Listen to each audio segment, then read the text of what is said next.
Hi, everyone. Back with another live stream. Thank you for joining.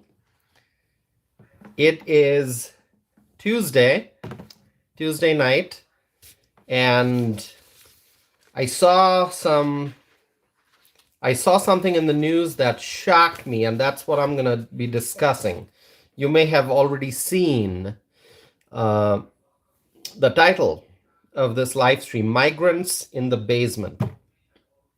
I'm going to give you the details. But before that, before I begin, please, as you are joining, write something in the chat window. Give me a thumbs up, put a smiley face, say hello, write the name of the city and the state where you're from.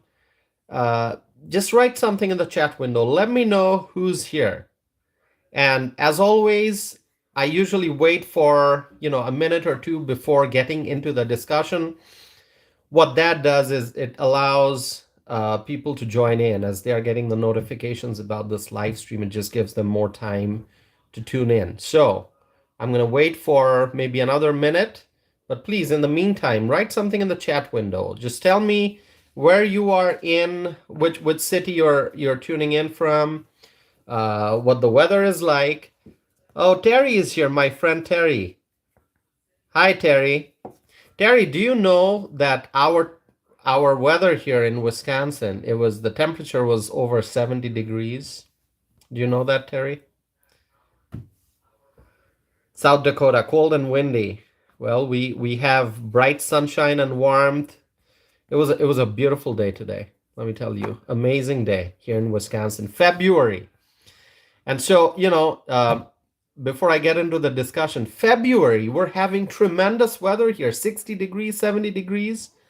And if this is what the liberals say, that this is global warming, then I'm okay with global warming if it means that we're going to have 60 degree, 70 degree weather in Wisconsin in February. I'm fine with global warming. I got no problem because I believe in nature. I believe in the power of nature. We can't control nature. Nature controls us. All right, my friends. I'm gonna go into the discussion now. I see a few people have joined. All right, my friends, shocking news. Dozens of migrants were found living in a basement of a furniture store. That's what I wrote in the title of this live stream, Migrants in Basement. Dozens of migrants were found living in a basement of a furniture store. Unbelievable. But this is Biden's America, so I guess this is possible because the migrants are here because of the open border policy, and the border is open because of the Biden administration. And so in Biden's America, I guess this is possible. Dozens of migrants found living in a basement of a furniture store. This has happened. And do you know where? Can you guess where this news is from? What city? What state? I have not given you the location yet. I have not given you the location yet. So can you make a guess and tell me where this happened? Migrants found living in a basement of a furniture store. My friend Terry writes Chicago, question mark. It's not Chicago, Terry. Do you want to try again? It's not Chicago. I know a lot of crazy things are happening in Chicago, but this news is not from Chicago. Terry writes, oh no, Madison, Wisconsin. Nope. Not in Madison. Not yet. Not that we know of. I mean, the way crime and lawlessness is spreading, I guess this can happen anywhere. But the particular news that I'm talking about, this is not from Madison, Wisconsin. This is not from Chicago. Dozens of migrants were found in a basement of a furniture store in New York. This report is from Queens, New York. Unbelievable.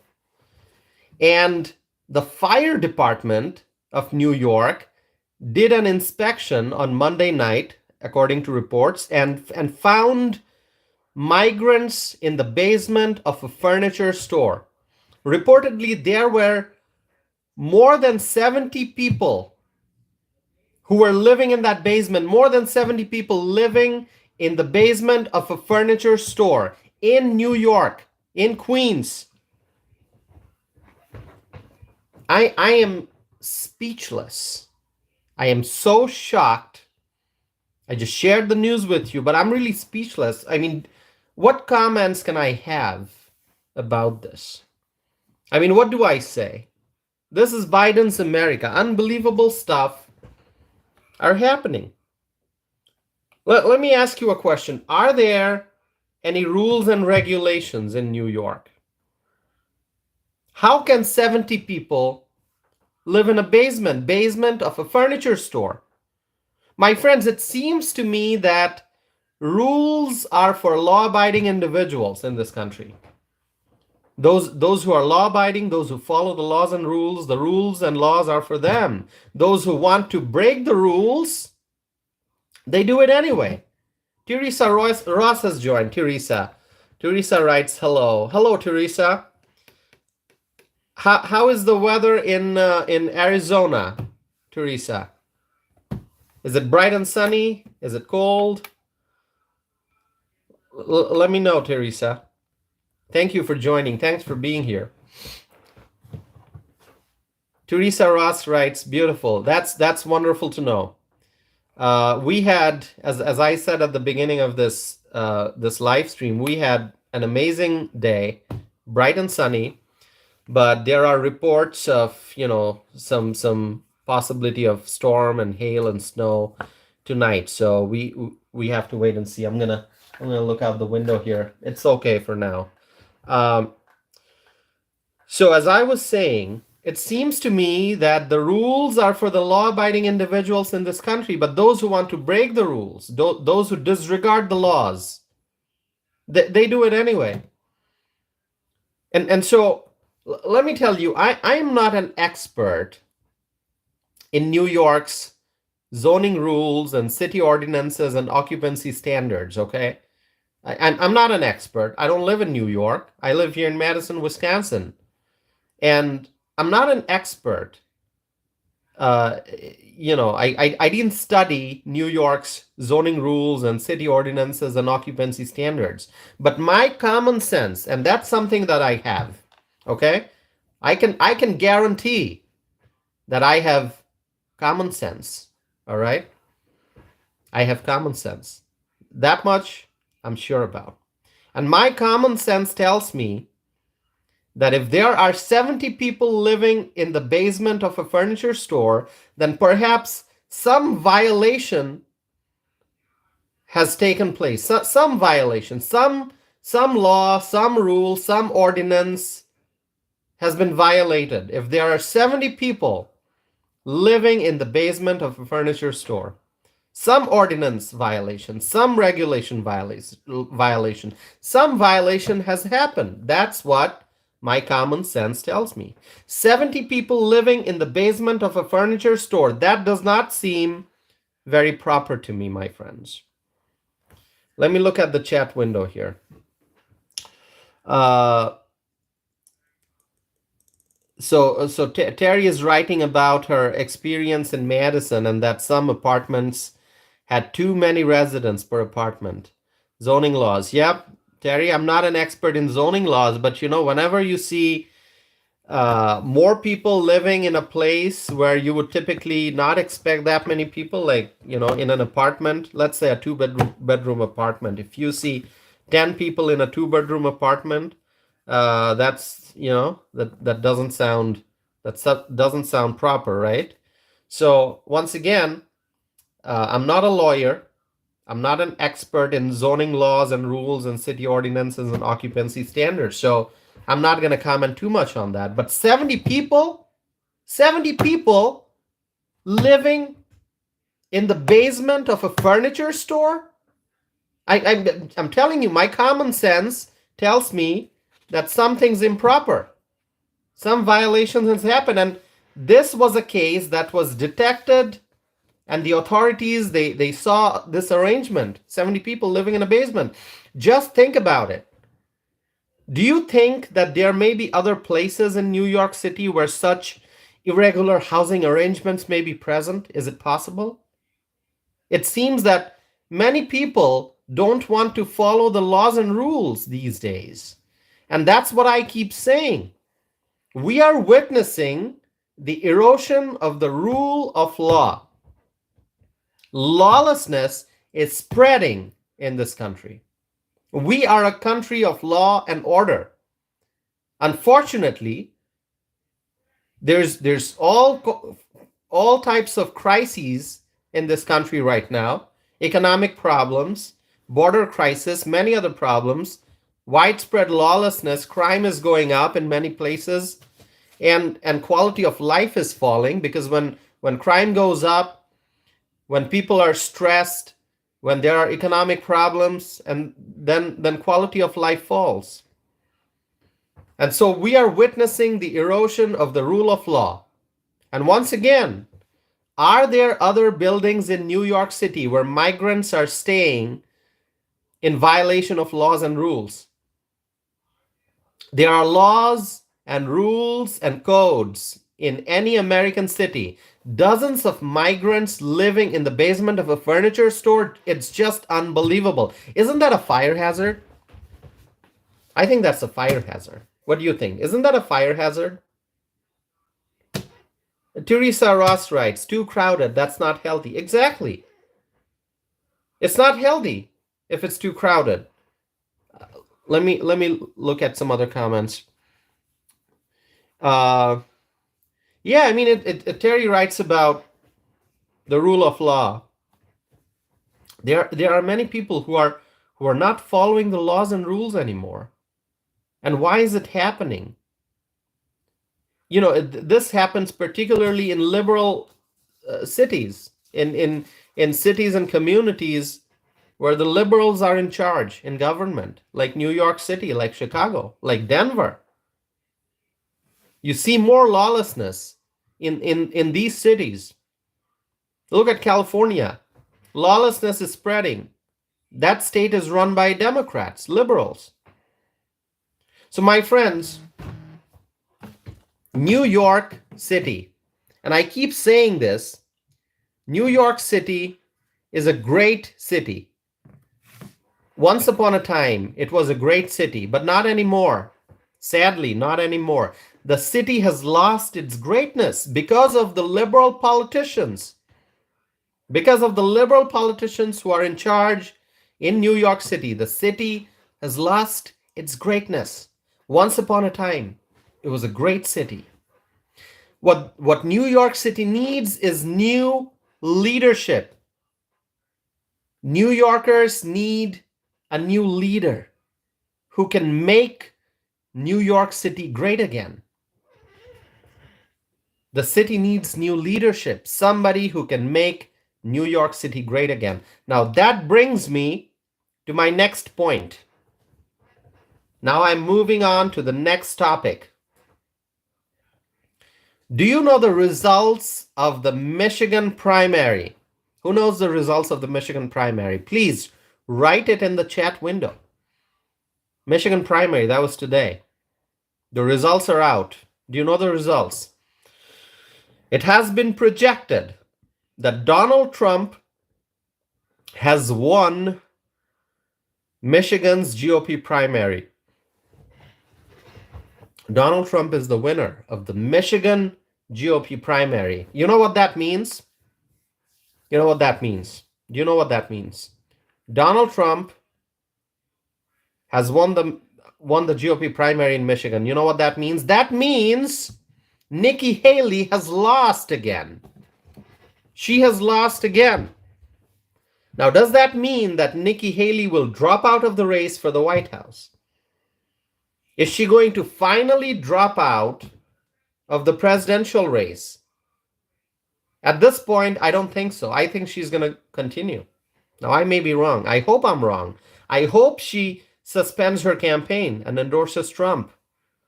But I don't know. I think she'll just continue. And what's happening is Trump just keeps winning. And that means when I say, so the relationship is inverse.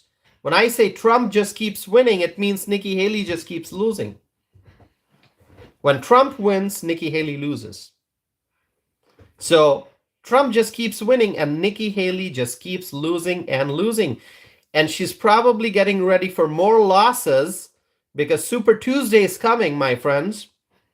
When Haley says that she'll continue campaigning, that's what it means. She'll just keep losing more primaries and caucuses. Super Tuesday is coming, which means that Trump's going to be winning more and more.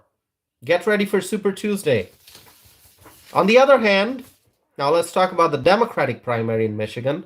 On the other hand, Joe Biden has also won in the Democratic primary. And my friends, here's what I have in mind. Here's what I'm thinking.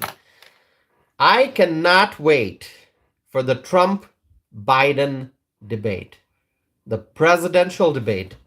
I'm just eagerly waiting for the Trump-Biden presidential debate. How many of you are waiting for that debate? Raise your hand. Well, you can't really raise your hand here. Well, write it in the chat window. Write it in the chat window if you are waiting for the Trump-Biden presidential debate. I am waiting for that day. I want to see that debate. I'm looking forward to it. There's one more thing that I'm looking forward to. Terry writes, got my popcorn ready.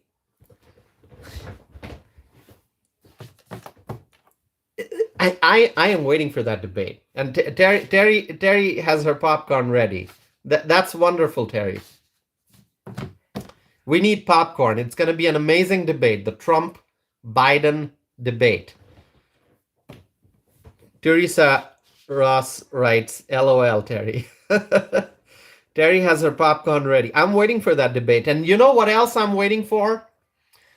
I am waiting for the vice presidential debate. The vice presidential candidate.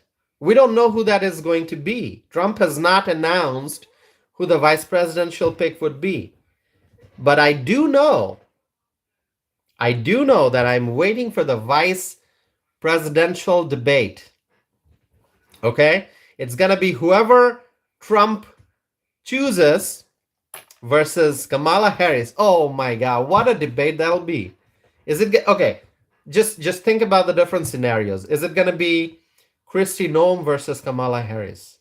That'll be a fabulous debate. Is it going to be Vivek Ramaswamy versus Kamala Harris? That'll be a fun debate to watch. Is it going to be Tim Scott versus Kamala Harris? That'll be a really, really good debate. You know, I'd love to see Tim Scott versus Kamala Harris. Now think about Ron DeSantis versus Kamala Harris. That'll be a pretty awesome debate. Okay, the governor of Florida, if he becomes the vice presidential candidate, him versus Kamala Harris. That'll be an awesome debate. All right, what other names are there? Byron Donalds. Trump mentioned the name of Byron Donalds, congressman from Florida, that he may be the vice presidential pick. If that happens, I mean, he's great. And in fact, I mentioned this before. When there was the vacancy for the position of the House Speaker after Kevin McCarthy left, I actually wrote a letter to the editor. I think it was published in New York Daily News, if I'm not mistaken. It was published. And in that letter to the editor, I actually supported Byron Donalds for the position of the House Speaker. Okay. Now, Mike Johnson became the Speaker. I'm fine with that. I think he's great. Mike Johnson's great. I mean, there were lots of great candidates for Speaker. But obviously, if you wanted to pick one person, my preference would have been Byron Donalds. So if Byron Donalds becomes the vice presidential candidate, him versus Kamala Harris in a debate, it'll be wonderful. And finally, the other name, out of the 6 names, I mentioned 5. The 6th name, not in any particular order, the 6th name, Tulsi Gabbard. Former Democrat, she walked away from the Democratic Party if she's chosen as the VP candidate, Tulsi Gabbard versus Kamala Harris, what a debate. What a debate that will be. Amazing. And of course, there are other names. Ellie Stefanik, super duper congressperson. I mean, she's amazing. She's a real leader. If she is chosen as the vice presidential candidate, Congresswoman Ellie Stefanik versus Kamala Harris, that'll be really an excellent debate. And finally, Carrie Lake, somebody's name that I mentioned previously. Is she going to be selected for VP? Carrie Lake. If that happens, Carrie Lake versus Kamala Harris, I mean, I'm going to be sitting in front of that TV leading up to the debate, and I'm going to be watching the discussion afterwards also. I mean, that'll be, just add an hour before the debate and an hour after the debate. I'm going to be there sitting in front of the TV the whole time to watch Carrie Lake versus Kamala Harris in a vice presidential debate. So I don't know. I just mentioned some names, 6 names on Trump's short list that he announced during a recent interview, and then I added 2 more names, Ellie Stefanik and Carrie Lake. Choose any one of them versus Kamala Harris in a vice presidential debate. It'll be amazing. So, my friends, let me go back to what I was saying. We don't know yet who Trump is going to pick for VP, but I do know that I'm waiting for that debate. I wonder who the advisors are for Nikki Haley, okay? Who's advising Nikki Haley to stay in the race? I mean, it's a waste of time, okay? I don't know who the campaign advisors are for Nikki Haley. I mean, whoever's telling her to stay in the race, I don't know what the end goal is. I mean, here's the reality. Nikki Haley is definitely a star in the Republican Party. But the more she stays in this race and the more she keeps losing, she's losing her stardom. Every day that she continues to be in the presidential race and she keeps losing, she's not only losing the primaries and the caucuses, she's losing Republican support. And I don't know who's advising Nikki Haley, but Nikki Haley should listen to good advice. And the good advice is drop out of the race and endorse Trump. On this channel, my friends, you all are the witnesses. Those who watch my videos, those who tuned in for my live streams, you've heard me say this before. And I gave Nikki Haley good advice on this channel. I said drop out of the presidential race and endorse Trump. Now, I don't know if she watches my videos, but I said it, drop out and endorse Trump. And I had the same message for Ron DeSantis. And he dropped out and he endorsed Trump, which is an extremely wise decision. Now, I'm not sure if Ron DeSantis watched my videos. Maybe he did. Maybe he did. Maybe Ron DeSantis heard me say that it would be best for him to suspend the presidential campaign and to endorse Trump. And perhaps he thought, well, Tassif's correct. That's good advice. I like it. Let me do that. I don't know if that's the case, all right? I don't know if you watched my videos, but I had given that advice publicly on my channel. And I was very happy when Ron DeSantis dropped out and he endorsed Trump. And Republicans will remember this. And many Republicans will support Ron DeSantis if he runs for president again. My friends, in life, we must make the right decisions at the right time. Not just the right decisions, but also the right decisions at the right time. The timing is important. We have to know our strengths and weaknesses. There's a time for everything. Timing is important. Understanding our strengths as well as our limitations is important. Ron DeSantis, Vivek Ramaswamy, Tim Scott, they all made the right decisions at the right time. They dropped out and they endorsed Donald Trump. And Republicans will love them for that. All of them are great. Ron DeSantis, Vivek Ramaswamy, Tim Scott, they're all great. But they realized that in 2024, it's not the year for them to win the presidency. So they publicly declared their support for Donald Trump. But Nikki Haley, she continues to try to win the GOP nomination, which truly at this point, it's very obvious the GOP nomination is out of her reach. The GOP nomination is out of her reach. Trump is moving forward at high speed. He's heading towards the GOP nomination. He's winning caucuses and primaries, and he is moving forward. And every day that goes by, the support for Trump increases. The momentum is with the Trump campaign, and he's getting closer and closer to the GOP nomination. So why is Nikki Haley still in the race? I don't know, my friends. I don't know. Let me look at the chat window here. Terry is writing about Carrie Lake and Christy Nome and Tulsi Gabbard. Yeah, they're all great. They're all wonderful. Let's see. So Terry is writing about Nikki Haley.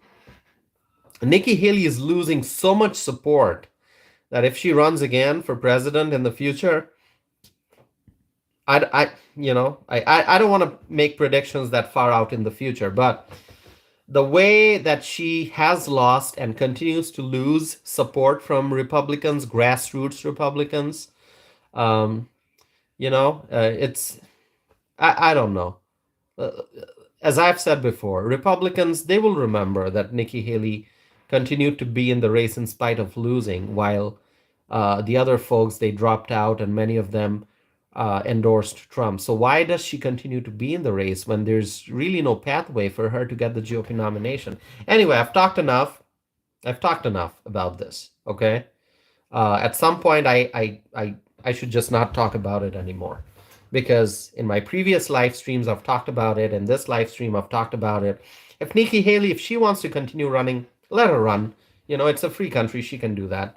But we are all united to support Trump, because when we look at the unstable economic, the instability in the economy, when we look at the all the problems, the worsening economic conditions, the uncertainty, and when we see the border crisis, when we see crimes going up, the widespread lawlessness, all the problems, and there are many more problems. When we look at all these problems and we try to think of who is that person, who is that leader who can fix these problems, who can take our country back on the right track, the only name that comes to mind is Donald Trump.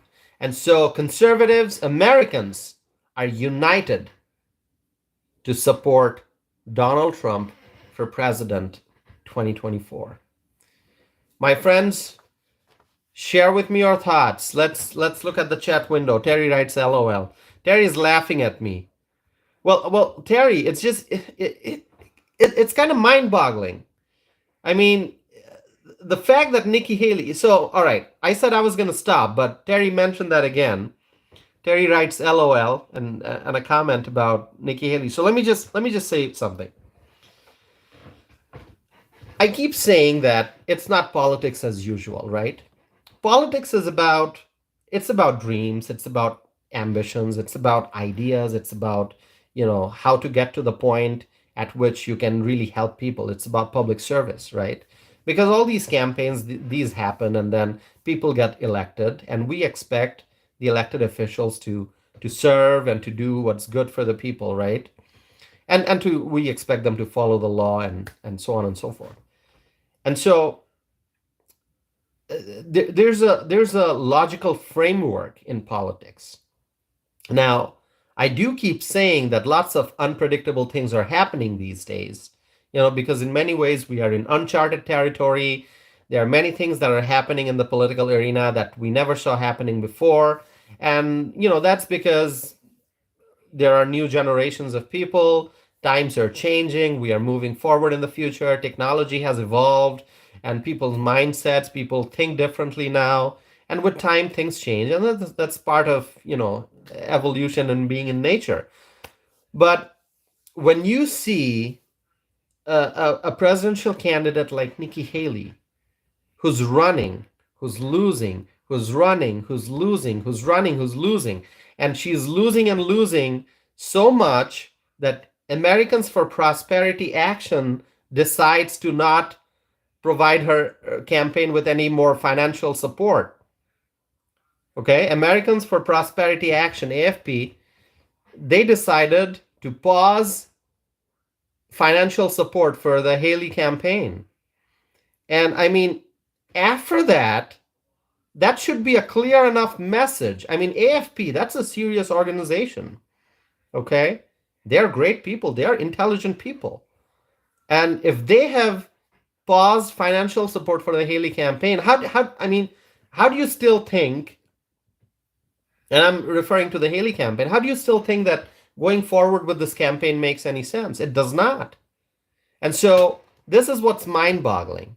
So I've talked about logic and reason in politics, and then there are many things that happen that are unpredictable, things that never happened before. That also makes sense, but it does not make sense that Haley is going forward with her campaign while she continues to lose.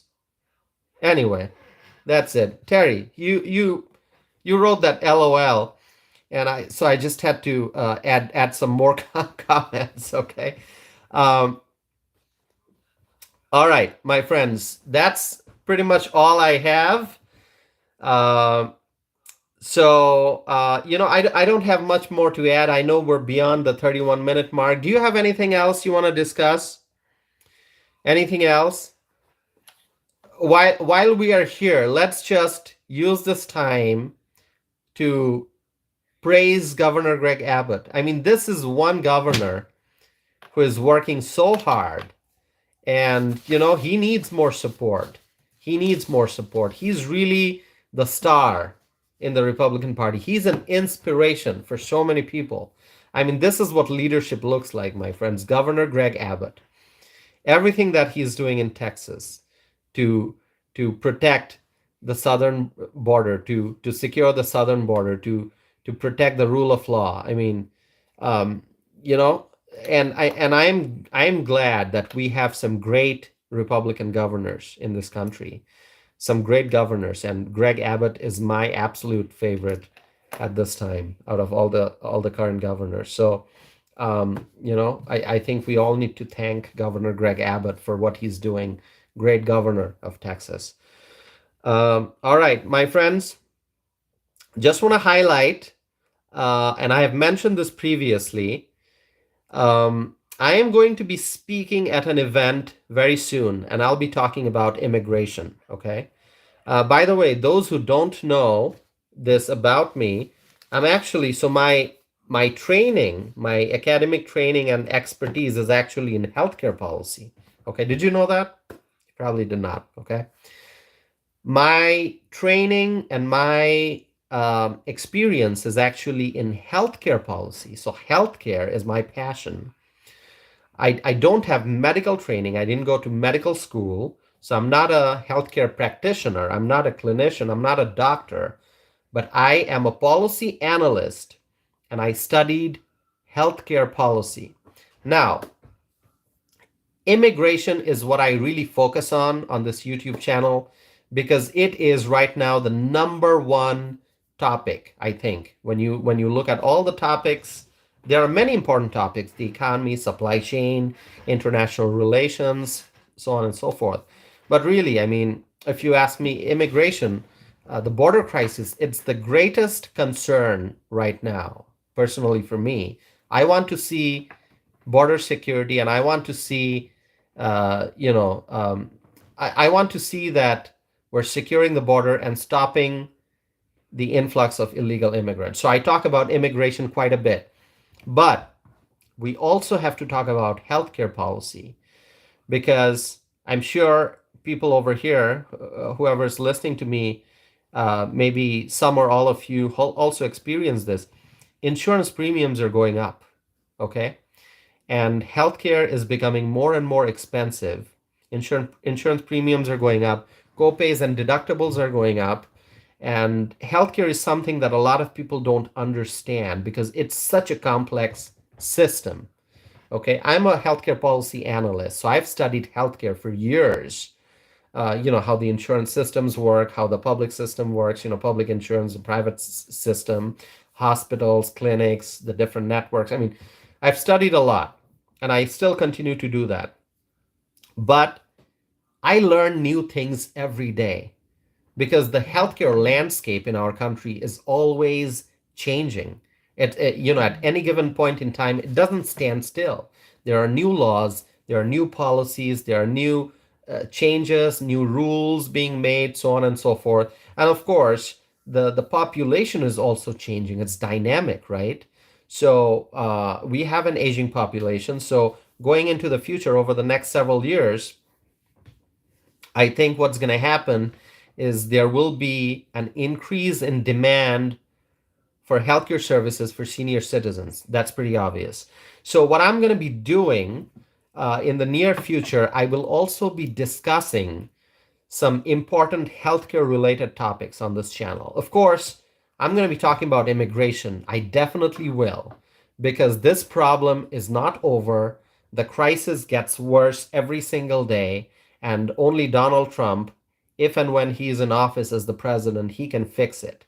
And it's going to require a lot of effort to fix the crisis that we are seeing right now. So I'm going to be staying laser focused on the issue of immigration, but I will also be discussing some healthcare related topics in the near future. Now, what I was saying, um, on the topic of immigration, I will be speaking at an event here in Wisconsin. Okay, there's an event that's coming up in Green Bay. Okay, do you know where Green Bay is? Of course, people know the Green Bay Packers, right? So I'm going to be speaking at an event in Green Bay next month. Okay, in March, and so I know that people who are here watching me on this live stream, there are people from different parts of the country, and I know there are Wisconsin. There are probably Wisconsinites who are. Is there any Wisconsinite here listening to my live stream today? Anyone from Wisconsin? If there's anyone from Wisconsin here watching this live stream, please write it in the chat window. So I know that um, for my live streams, both people from Wisconsin and people outside of Wisconsin tune in. So I know that this event in Green Bay is going to be a great event, and I will be talking about my personal journey, my own journey as an immigrant, how I came from Bangladesh to the United States, and then how I pursued citizenship and I became a citizen.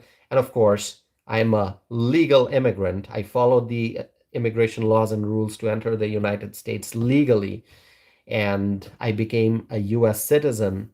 And I became a citizen in 2014. So, I will be talking about, at that event, I'll be talking about my personal journey, and I'll also be discussing the border crisis and sharing my views about this crisis and what we can do to fix it. So that event is coming up. It's an event in person. I will be in Green Bay. And so if anyone wants to know more about that event, you can always email me. My email address is tosif@tosifanam.net. Tosif at tosifanam.net. You can also visit my website, tosifanam.net. Once you're on my website, please check out my blog, check out my list of published opinions. And did you know that I have self-published 2 books of poems? Years ago, I was a younger man back then. I think I'm still a young man. I was younger. So, if you want to read my poetry, if you want to read my poems, please go to my website, tosifanam.net. And there's a section called Store. Click on it. You'll find more information about my books. One book is called She Has Surrendered to Slumber, and the second book is called Neptune's Dusk. If you want to read my poetry, check out my books. Okay? You hear me talk a lot about, serious stuff, right? Politics, policies, different problems, crime, border crisis, this and that. But if you want to read my poems, if you want to read my poetry, please go find my books. You'll find more information on my website, tausifanam.net. All right, let's look at the chat window here. Uh, JW, thank you for joining this live stream. JW writes, um, what do you think of America's healthcare system and the best way to lower costs and also provide more people with coverage? Great question. JW, I wish I had a simple answer. There is no simple answer. We have a very complex healthcare system in the United States. It's a massive healthcare system. There are public elements, there are private elements, as we know, right?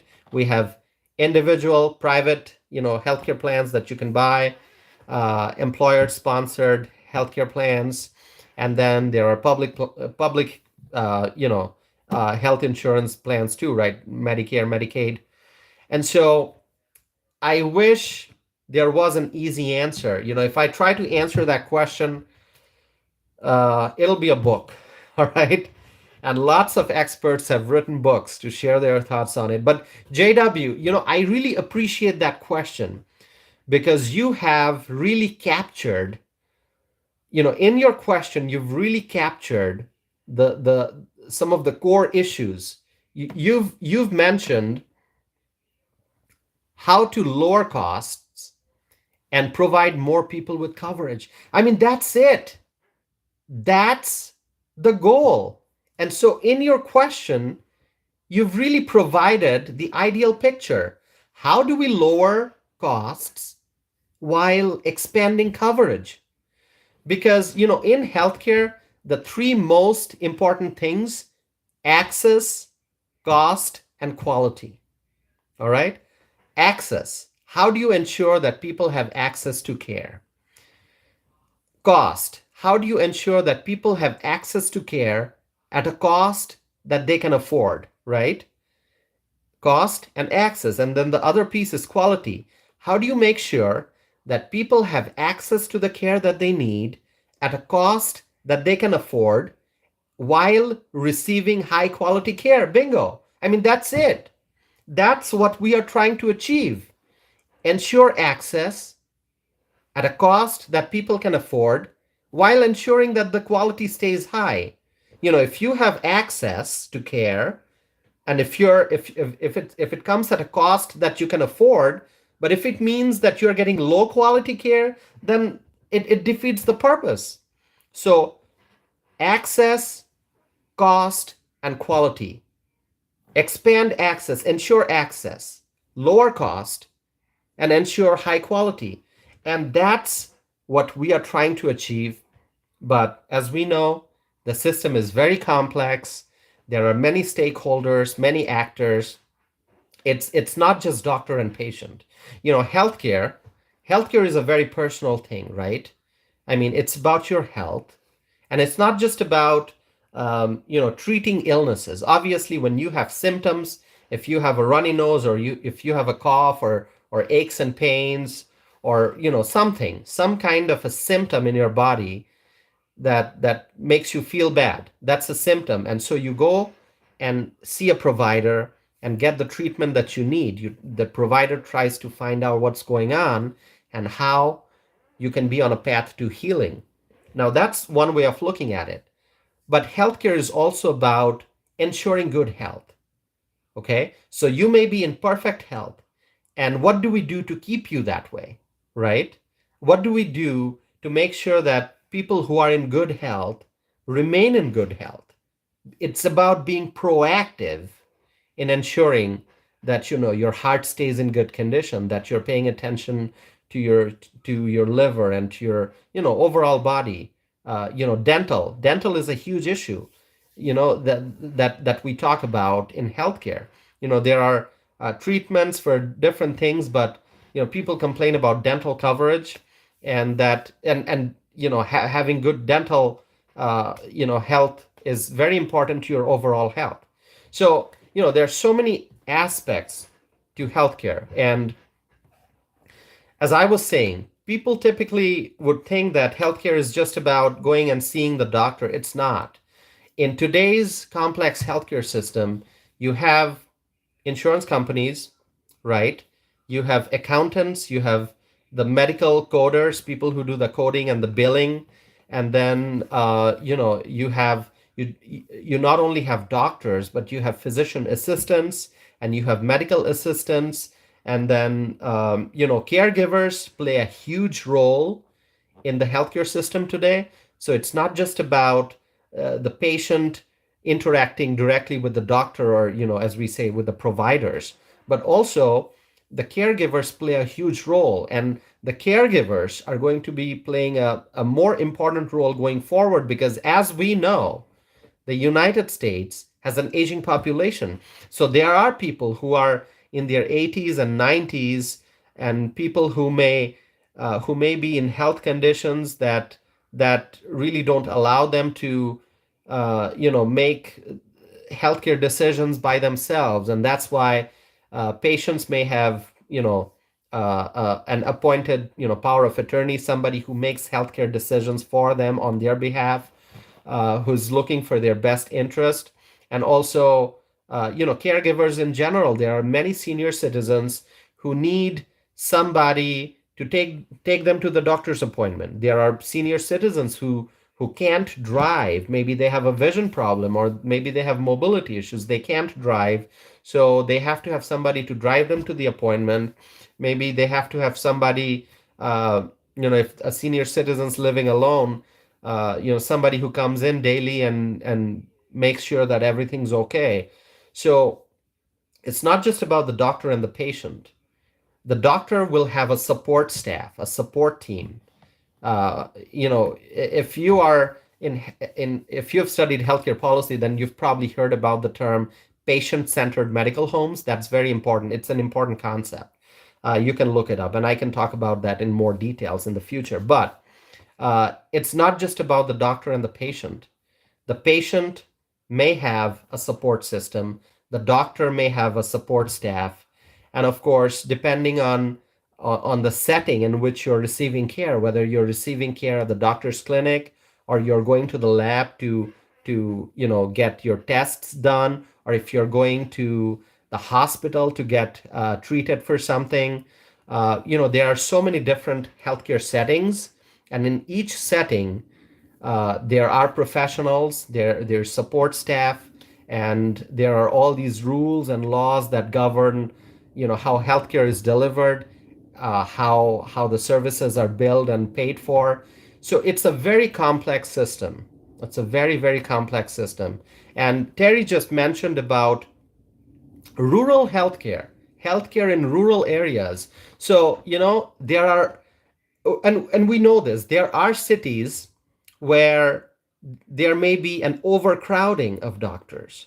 So an urban area may have more doctors than needed, while a rural town or a village may not have enough doctors. And so there are, what's called health professional shortage areas, and also medically underserved areas. In technical health policy term, we call them health professional shortage area, is called HPSA. In short, some call them HIPSA, HPSA, health professional shortage area, and then medically underserved area, MUA, medically underserved area. So in Wisconsin, there are some communities where, you may not have, maybe there's a strong need for psychiatrists, but maybe there are not enough psychiatrists. So people who are waiting to get appointments, they have to wait for months. And we know how important mental health is. And so if somebody is in need of mental health services and they have to wait for months to get an appointment, that's a sad situation. And so there are urban areas, and I'm not saying urban areas don't have need. And, there are urban areas where you have lots of doctors, but there are still unmet healthcare needs. But there's definitely some challenges that rural areas face that are pretty severe. And rural areas also have what's called critical access hospitals. And, I can do a separate live stream just on talking about rural healthcare, 101 of rural healthcare. But I guess you got the picture. there are so many things that we have to discuss when we talk about healthcare. And my expertise is really in healthcare. That's what I've studied. That's what I've done a lot of research on. And so, as much passionate as I am about immigration issues, I will also be talking about healthcare policy issues in future, either podcast episodes or live streams. So, the reason I'm saying this, if you have questions about healthcare policy, if there are challenges that you're seeing in your community, whether you're living in a big city or a small town, whether you have um, thoughts on how we can improve our nation's healthcare system, what challenges you're seeing in your community. If you have any comments, any thoughts, any questions that you want to ask, feel free to do that. I like I said, I'm a policy analyst. Okay, I talk about healthcare policy. I'm not a doctor. I am not a clinician. I don't have medical training background. So my expertise is in healthcare policy. How do we shape laws and rules in a way that improves healthcare access, while ensuring that it comes at a cost that people can afford, while ensuring that the care that is delivered is high quality? And so there are no easy answers, but it's always a work in progress. And one other thing that I want to highlight before I conclude today's live stream, as we are looking at November 2024, let's remember that our country is facing many challenges. As I mentioned, healthcare premiums are going up. Healthcare is becoming more and more expensive. It's becoming less affordable. And so a lot of people are struggling. If copays go up, let's say you've got a copay of $20 for your doctor's appointment. So every time you see your primary care doctor, you have to pay $20. That's your copay. But if your copay goes up by $10, now it's $30, or it goes up by $20, now it's $40, then it becomes more difficult, uh, to go for that appointment. Somebody might say, well, previously I used to pay $20 copay for my appointment. Well, there are symptoms that I'd like to go and see the doctor about, but now my copay is $40. And $40 is tough. So if copays go up, people may think twice or thrice before going to the doctor. And if they have a symptom and they don't go to the doctor because they are afraid to pay that higher copay, then that could have a negative impact on people's health. So the more expensive healthcare services, it could have an adverse impact on people's health. And so there are many things that we can discuss on the issue of healthcare, how we can improve the system. And I would love to get your thoughts, and I will be discussing some healthcare topics in the future. Now, as I was saying, November 2024, let's remember, whoever we elect for president, that person will have an impact on America's healthcare system going forward. Whoever the president is, if Donald Trump is elected as president, then he obviously, and we saw that he tried to work hard during his first term in office. He tried to work really hard to tackle some of the nation's healthcare problems. And so if we elect Donald Trump, then I have great confidence in him that he's going to be, taking positive steps to improve our nation's healthcare system. Now, problems cannot be solved overnight. And when we're looking at America's healthcare system, there are so many components, so many parts, so many stakeholders. Uh, incremental steps would have to be taken to make improvements, but we need good leadership for that. And we have seen that with Joe Biden in office, healthcare has become more expensive. So we need new leadership in the White House. We need a new president. We need Donald Trump, so that we can see some positive movement in ensuring better access at a cost that people can afford while ensuring high quality care. So we need a conservative, a Republican, we need Donald Trump in the White House, in the Oval Office, so that our nation's healthcare challenges can be addressed. And I will be sharing more ideas in future live streams and future podcast episodes. So please stay connected, share with me your thoughts, and I appreciate your time. People who tune in to listen to my live streams, I'm very, very thankful. I'm very, very thankful. I see that my channel is growing. There are more and more people who are tuning in, who are sending me their comments, who are sharing their thoughts with me, who are asking questions during live streams. I really appreciate that. Please help me reach more people. Tell your friends, tell your family members, tell your neighbors about my channel. My channel is about exercising your First Amendment right. I am very vocal and I am not shy, as you can tell. Whatever's on my mind, I share that with people because I believe in freedom of speech. So I share my thoughts, I share my views, I share my comments with my viewers, and I also encourage you to share your thoughts, your views, your comments, your opinions with me. So, I'm trying to do my live streams almost every day, and sometimes, on some day I may end up missing. Maybe I've got other things going on. Maybe I'm out and about somewhere. And you've seen that even if I am not at home, I have parked my car safely. If I'm out and about, I'm driving, going from point A to point B, I have found some time to safely park my car and sit and do live streams from my vehicle. I have done that. If you have been following my channel, you know that I've done it. And so I try to stay connected with you. I am very, very strongly committed. And each and every person who joins my live stream, by joining my live stream, by engaging in a conversation in the chat window, you are really encouraging me. You're giving me encouragement. You're sending me the message that I should continue to do these live streams, that I should continue to publish more videos, that I should continue to talk about the issues that we face as a country, that I should continue to highlight the problems that we are facing, and that I should continue to try to find solutions. So thank you all for your support. And I will try to do a live stream every day. If I miss a day or two, I will come back.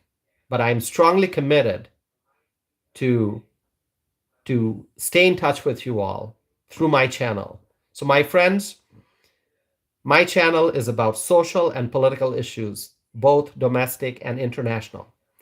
I will be coming back with more news, more updates, more commentary.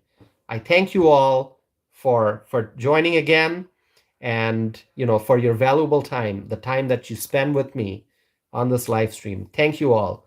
My friends, Terry, thank you for joining. JW, thank you. And Teresa Ross, thank you for tuning in today. And if I'm missing someone else, please forgive me. I'm just quickly scrolling through the chat windows. If you've written a comment and I've missed mentioning your name, I'm sorry, but you know that I'm thankful. Thank you for joining. I will be back again with more content, and have a wonderful night. And let's just celebrate this Michigan primary victory for Donald Trump. Thank you so much. More victory waiting for us in the future. Donald Trump will win. With that, have a wonderful night. I'll be back again soon. Thank you.